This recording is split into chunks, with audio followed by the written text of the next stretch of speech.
Alright, my name is Victor Moran, and Sammy will be my patient today. I'm going to be doing a series of orthopedic tests and measures with her from this envelope, so let's find out what they are. And behind curtain one. Try to get it open. Video project, I guess I'll just pick one. Alright. Calcaneal active range of motion, inversion, and eversion with the goniometer. Contractile unit testing for knee flexion. Mobility testing for tibiofemoral distraction. Joint mobilization of the distal tib-fib, posterior glide. And Lockman's test for the knee. So for calcaneal active range of motion, inversion or eversion with the goniometer, I'm going to have my patient lie in prone. Okay. I think that's really good.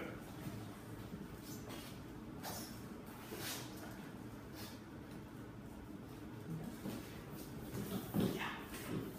And we'll go up. Just gonna adjust this camera for a second. There we go. You can push it.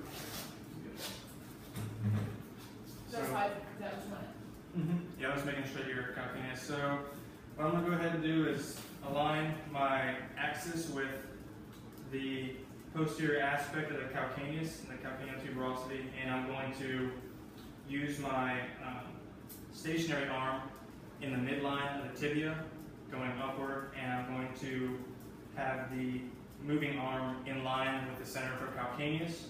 This is active range of motion to assess Sammy's ability to invert or evert with the calcaneus. So I'll guide Sammy through the motion that I want her to do inversion first. So Sammy, can you go ahead and invert for me? Good.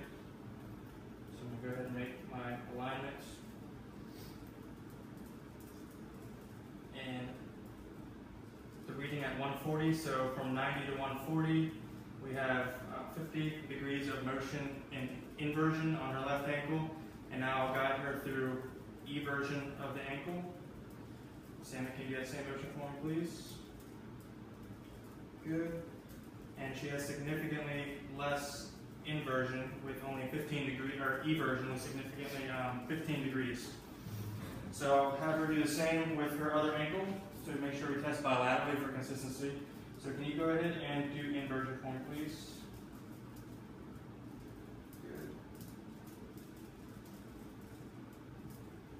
And for inversion here, we also have 50 degrees. And can you also evert for me now?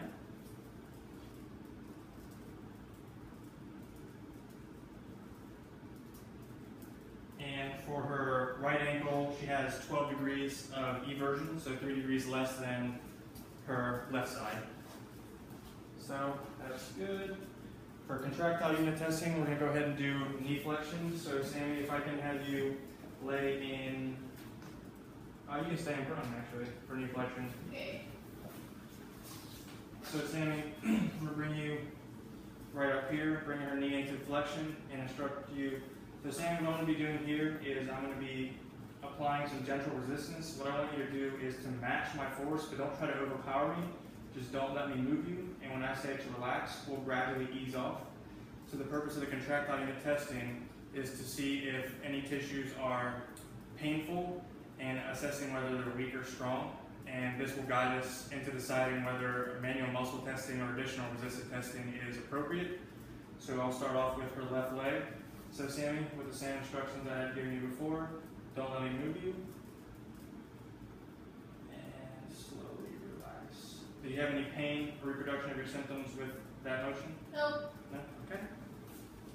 And doing the same with the right side, always making sure that you're reproducing their pain if they do have any pain with this.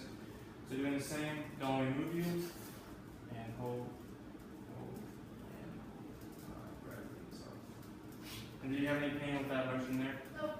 Okay, so Sammy was strong and painless with both of those motions, so there would be no need to do manual muscle testing with those muscles specifically if they were not implicated with the contractile unit testing.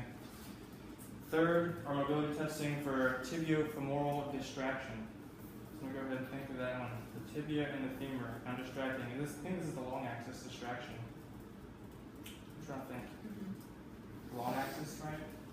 So for this one, I can actually have you lay in supine.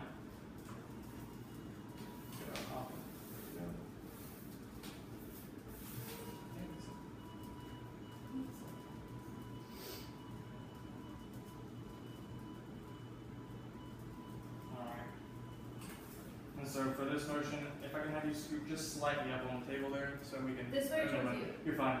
You're fine. I just want to make sure that you were still on the camera. So for this motion here, tibiofemoral joint. I think that's distraction prone. Yeah. So I actually made a mistake here. So can I have you lay in prone? Yes. Please. Wonderful. So for this motion, I'm actually going to distract the proximal tibiofemoral joint. So I can do that by bringing her into 90 degrees of knee flexion. I can place my knee over the posterior aspect of her leg, grasping right at the ankle. You don't want to go too low onto the foot, and giving a distraction force by pulling superiorly toward you, and making sure not to let her thigh move, and just assessing motion there, how much motion you get, to see if there is any hyper or hypomobility of the tibiofemoral joint. Okay. Do you have any reproduction of any of your symptoms with that? Nope. Okay. And we're going to do the same for her other leg.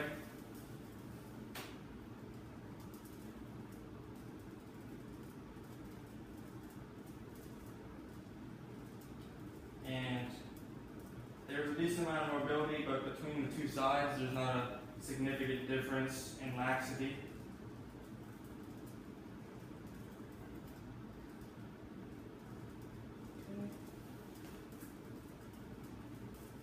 Now, joint mobilization of the distal tib-fib joint. So I can do that by doing a talocrural, not talocrural, a posterior glide of the tibia onto the fibula. So Sammy, if you can please lay in supine for me, please. Chair here.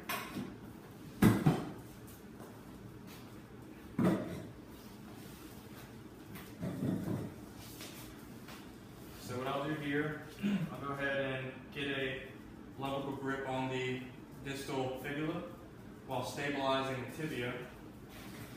I'm actually going to stand while I'm doing this one.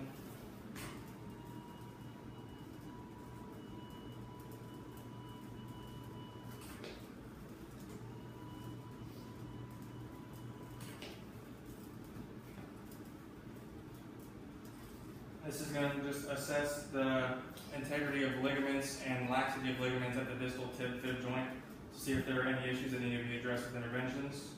Let me know if you feel any reduction of your symptoms or discomfort with any of this testing. Okay. And get a nice grip on the distal fibula. Make sure to stabilize the tibia, and you're going to go ahead and posteriorly, and just go ahead and assess it by pushing the tibia posteriorly.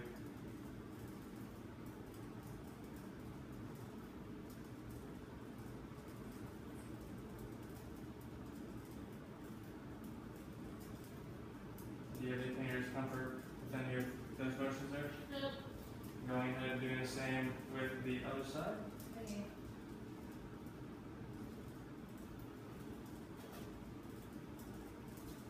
And for me, just having the grip a little bit more inferior is easier. I'm not able to get as much of a grip closer to the talus.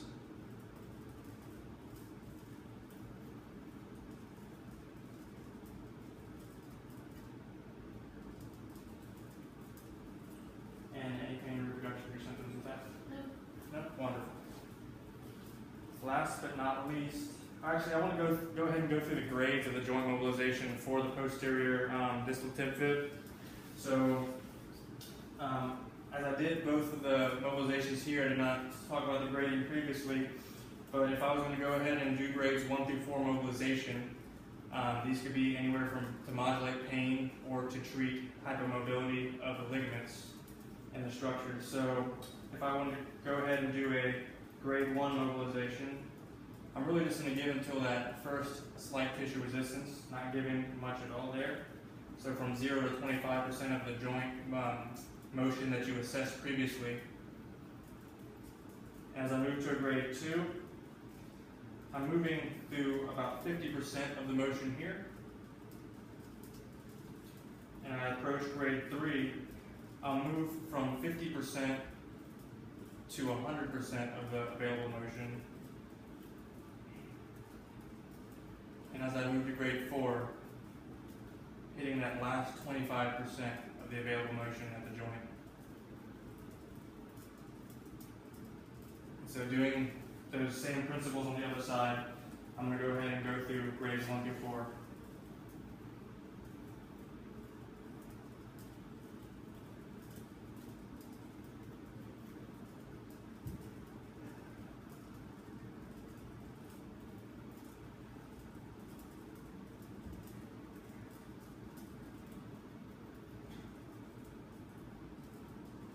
Okay, last but not least, the Lachman's test.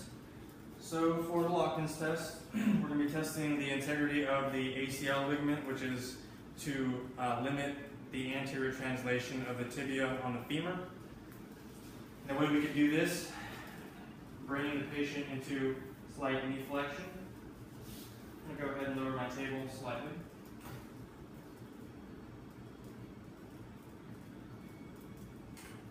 And always instruct the patient that you might be sitting on their foot for this test as well. And make sure just to stabilize the femur, getting a nice grasp on the tibia, and giving some short anterior translation of the tibia on that femur, asking the patient if he reproduces any of their symptoms, or if you notice extreme laxity in the motion, there may be indicative of ACL pathologies. So,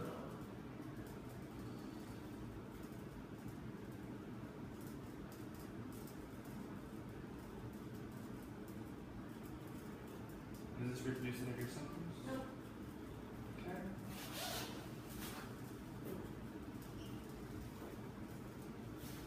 So again, bringing them into slight knee flexion.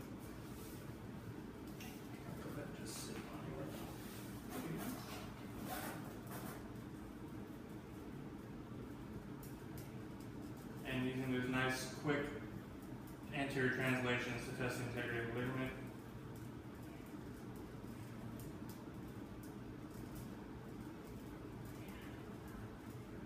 Is there any pain or issues with that? No. And both of her legs felt adequately stable. There was not excessive laxity in the ligaments and did not produce any of her pain or symptoms, so that would be a negative Lachman's test for ACL pathologies. And that concludes today's episode.